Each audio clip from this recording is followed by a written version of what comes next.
сабақ. Сабақты бастаудан алдын мен сендерге тапсырмалардың жауаптарын ауызша айтып кетемін. Сендер дәптерлеріңе жазып алсаңдар болады. Және де каналға тіркеліп видеоға лайк басуды ұмытпайық. Көркем мінез дегеніміз не? Мәтін туралы не білеміз? Мәтінге тән белгілерді есіме түсіремін. Дұрыс құрастырылмаған мәтінді өңдей аламын.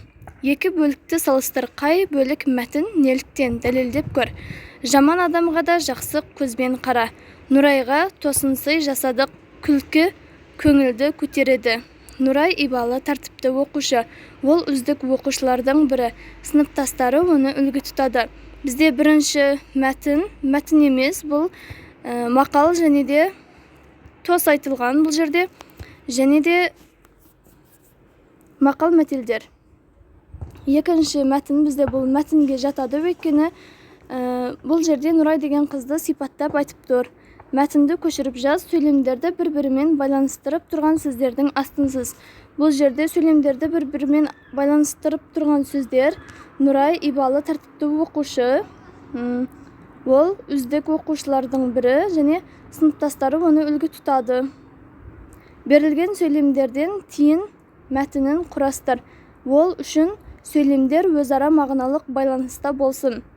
Олар тиінді үнемі азықтандырып тұратын болды. Біз бірінші мәтіннің басынан бастайық. Бірде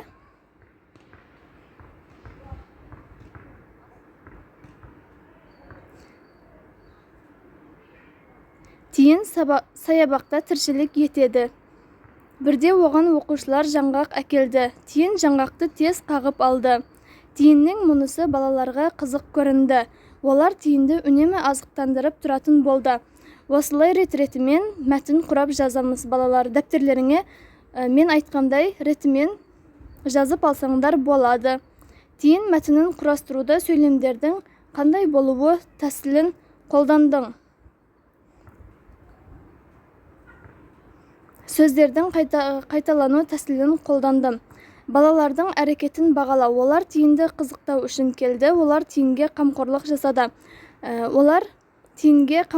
жасады. Үшінші тапсырма, байланысу тәсілдерін пайдаланып мәтінді көшіріп жаз.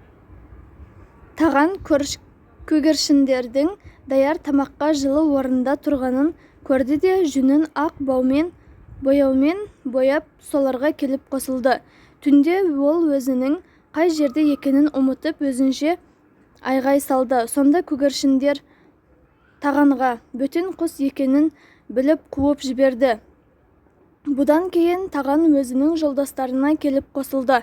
Жолдастары жүні ақ болған соң танымай қуып жіберді.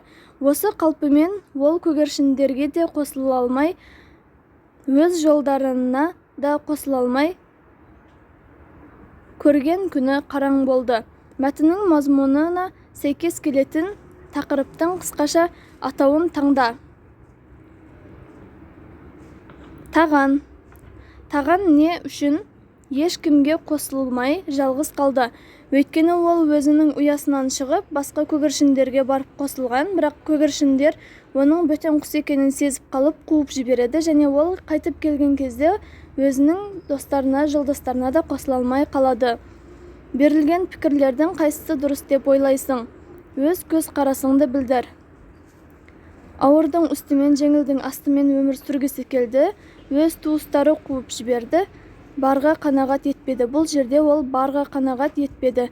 Мен бұл пікірмен келісемін, себебі ол өзінің жолдастарының жанында қалғысы келмеді және де дайын тамаққа барып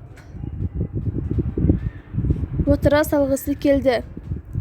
Төртінші тапсырма, көргені бойынша жазып шыққан оқушы қыздың мәтінін еске келтіріп жаз. Бірде ол балапандарын ілестіріп көлшікке келді. Суға алдымен қаз сүңгіді. Жазда мен қаздың балапандарын қалай шомылдырғанын көрдім. Балапандары да сырғи жүзіп суға сүңгіп шығып жатты. Мен қызыға қарап тұрдым. Мәтіннің қалай болып шықты? Көшіріп жаз. Ең алдымен мәтінді орындары ауысып кеткен сөйлемдерді дұрыстап жазайық. Жазда мен қаздың балапандарын қалай шомылдырғанын көрдім. Бірде ол балапандарын ілестіріп көлшікке келді. Суға алдымен қаз сүңгіді. Балапандары да сырғи жүзіп, суға сүңгіп шығып шықты. Мен қызыға қарап тұрдым. Осымен балалар, бүгінгі сабағымыз аяқталды. Сендерге тапсырмалар түсінікті болған болса, дәптерімізге көшіріп жазамыз. Түсініксіз тапсырмалар болса, комментарияға жазып кетсеңдер, мен келесі видеода сендерге міндетті түрде шығаратын боламын. Және де балалар, каналға тіркеліп лайк басуды ұмытпайық.